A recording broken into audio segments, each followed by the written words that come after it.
Hello बच्चों, let's see the question. The question says, for the compounds, three compounds are given, first, second and third. The order of basicity is option A 3 greater than 2 greater than 1, option B 2 greater than 3 greater than 1, option C 1 greater than 2 greater than 3, option D 2 greater than 1 greater than 3. आपको तीन compound दिए गए हैं, first second third. हमें इनकी basicity का correct order बताना है. So first of all, let's write down the key concept, which is high is the tendency to give electron pair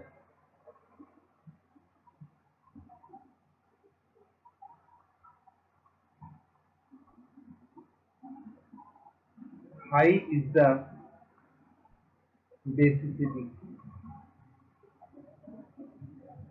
जो मॉलिक्यूल जितना जल्दी अपने नाइट्रोजन के इलेक्ट्रॉन पेयर को लूज करेगा, डोनेट करेगा, उतना ही इजीली, उतना ही ज्यादा उसका बेसिक कैरेक्टर होगा.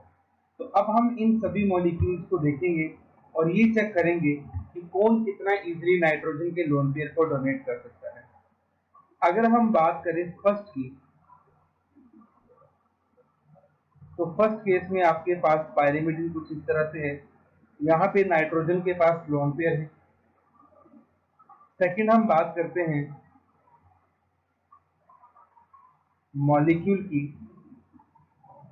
इसमें भी नाइट्रोजन के पास लोन पेयर है. और थर्ड हमारे पास पायरोल है NH, और यहाँ पे आपके पास डबल बॉन्ड है और ये आपके पास इलेक्ट्रॉन्स है. अब अगर हम इन सभी को कंपेयर करें तो फर्स्ट केस में जो नाइट्रोजन है वो हमारे पास sp2 हाइब्रिड है. सेकंड में जो नाइट्रोजन है वो sp3 है और थर्ड में जो नाइट्रोजन है वो भी sp3 है. तो देखिए स्टूडेंट्स, हमें पता है that sp2 hybrid nitrogen have more electronegativity than sp3.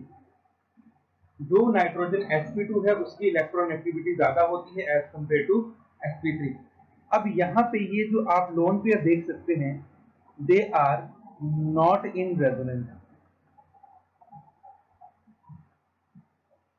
तो क्योंकि ये रेजोनेंस में इन्वॉल्व नहीं होते तो हम इन इलेक्ट्रॉन्स को इजीली डोनेट कर सकते हैं. ठीक. अब यहां भी आपके पास जो इलेक्ट्रॉन है, these are not in resonance.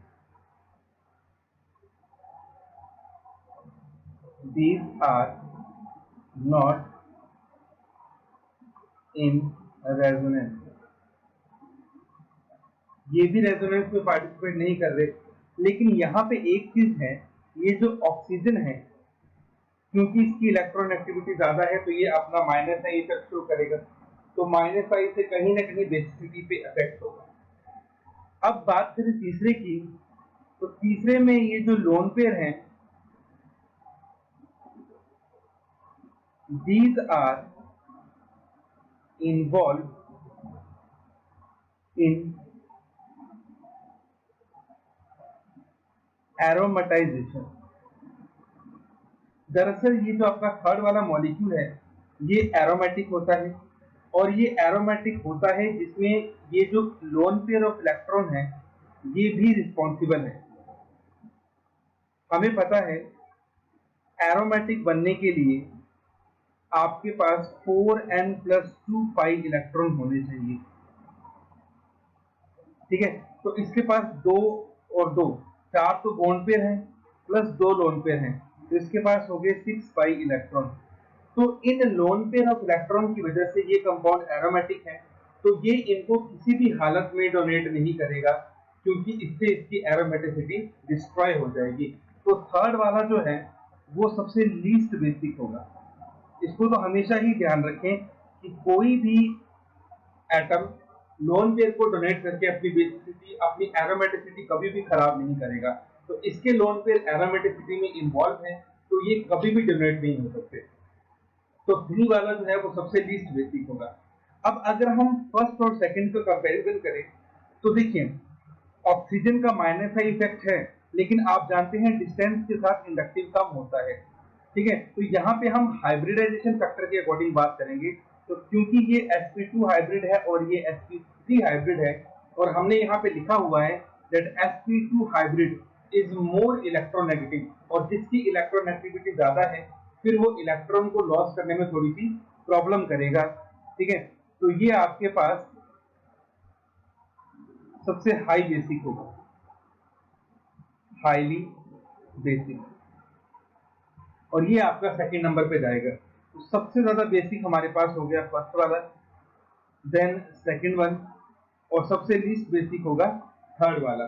First वाले में sp2 है, ठीक है, सॉरी, सबसे हाईली बेसिक आपका सेकंड वाला होगा, क्योंकि यहाँ पे हम बात कर रहे हैं इलेक्ट्रोनेगेटिविटी की। तो दिस इज हाईली बेसिक। तो सबसे ज्यादा बेसिक हो गया second one, then first one, और सबसे कम बेसिक हमारे पास होगा थर्ड वन।